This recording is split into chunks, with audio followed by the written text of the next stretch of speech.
Joining us now to talk more about the government shutdown, all the major players we're interviewing today, Senate Majority Leader John Thune of South Dakota. Mr. Leader, thanks for joining us. Good to have you on this morning. Hey, Joe.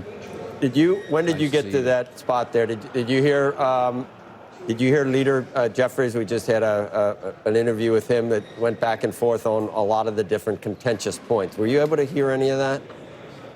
I did hear, yeah, I did hear a good amount of it, Joe.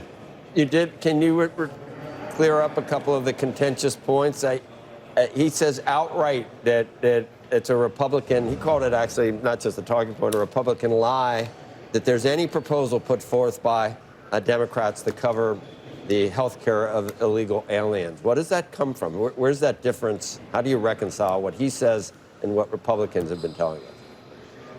Well, they repeal all the reforms that we made to Medicaid in the One Big Beautiful Bill, Joe. That's where that comes from. And there were a lot of federal dollars being used. The way they do it, and California is a good example, they use provider taxes. They tax their hospitals to get more revenue in so they can match it, because the expanded population in Medicaid has a 90% federal match. We call it 90% FMAP.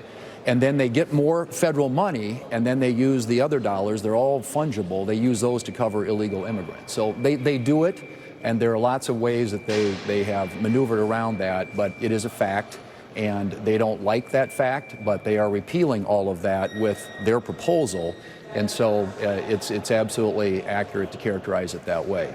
And the other thing I would say, Joe, is it's $1.5 trillion in new spending hung on, attached to a 7-week continuing resolution to fund the government to keep the doors open.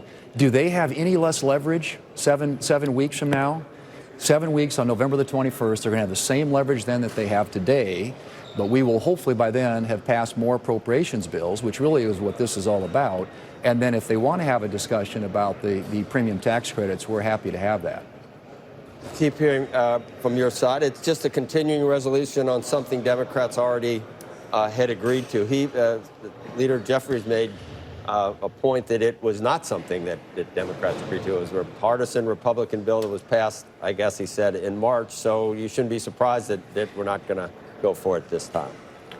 Well, the Democrat leaders in both the House and Senate Appropriations committees, and this is where this should be done, Joe, agreed on the November 21st date. So that's just not accurate. And by the way, this right here, this is the bill.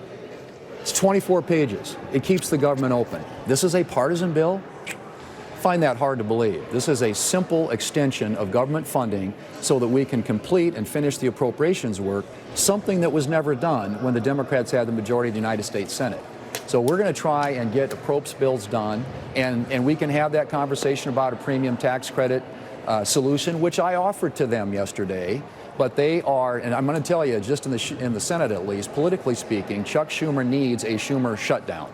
And I think that's what we're probably careening toward. But it's up to the Democrats. This bill, this 24 pages is sitting at the desk in the Senate right now. It could be picked up and passed. The government stays open, and we can complete our appropriations work. They have the same leverage on November the 21st that they have right now, and these premium tax credits don't expire till the end of the year. So this is a made-up problem by the Democrats who desperately need to satisfy a political base that is hostile to Donald Trump. That's what this is about. This is Donald Trump, nothing more, nothing less. This doesn't have anything to do with health care. I mean, health care is obviously an issue that's important to all of us, which is why we did some of the reforms that we did in the One Big Beautiful Bill last summer.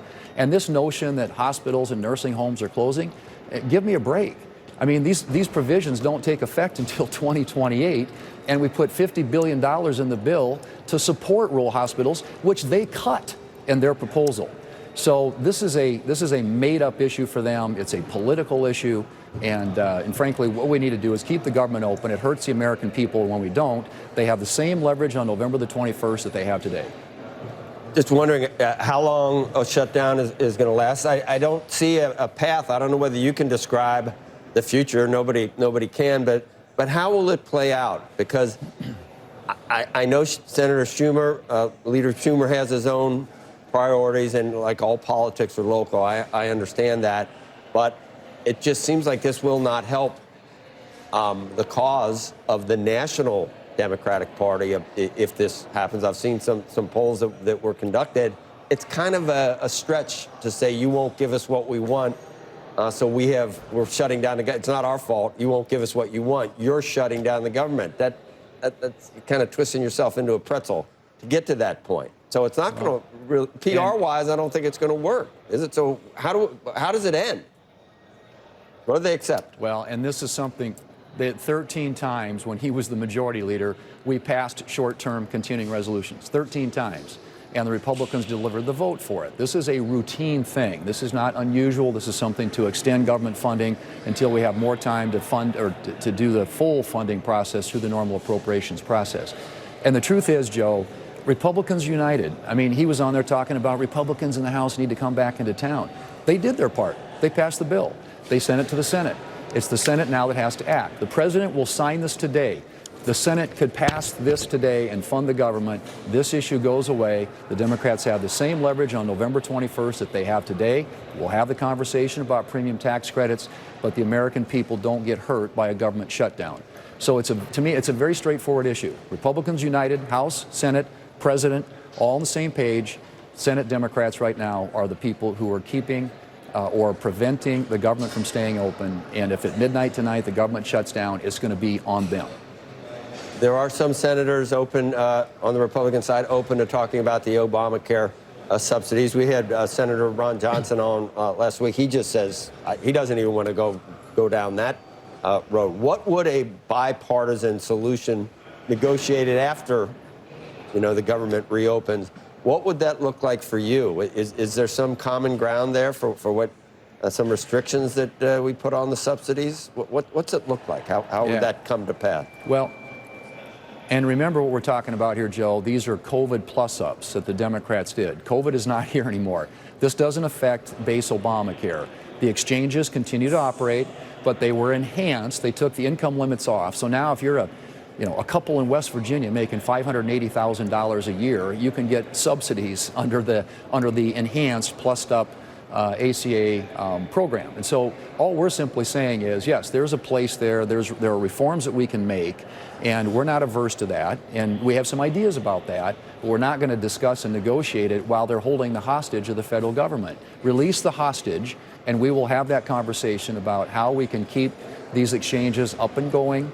And yes, these were plussed up things. This is a COVID issue. COVID's no longer with us. But we're willing to have a conversation about how to address the premium tax credit issue. But it can't be in the context of taking the federal government hostage and putting a gun to the head of the American people, which is what they're doing here. Senator, you leave the president's office, and you and Senator Schumer are in the bathroom, you're like washing your hands and stuff. Do you turn over to him and say, what are we going to do? What do you want? What does he want? What will get this done, in your view? How's it going to end up? Or do you not have those conversations? You guys just don't speak? Well, I mean, I think it would be good to know what they want, what they really want, because the proposal they put forward is totally unrealistic. It's totally unserious. It's $1.5 trillion in new spending for in exchange for a 7-week continuation of government funding. But yes, I mean, we should have that conversation. We're certainly open to having that conversation. I didn't have it yesterday at all. Multiple times. But, well, we did, but they're insisting on all this stuff being piled on a continuing resolution. They want a permanent extension of the Obamacare premium tax credits that were COVID tax credits, $365 billion cost without reforms. And there are reforms that need to be made. There should be income limits. There shouldn't be any premium-free policies. Everybody should have some skin in the game. They ought to restructure it so it's not being payments made from the federal government to insurance companies who are incentivized to auto-enroll people, many of whom don't even know they have coverage, which is why last year over half of the people in the exchanges didn't even file a claim.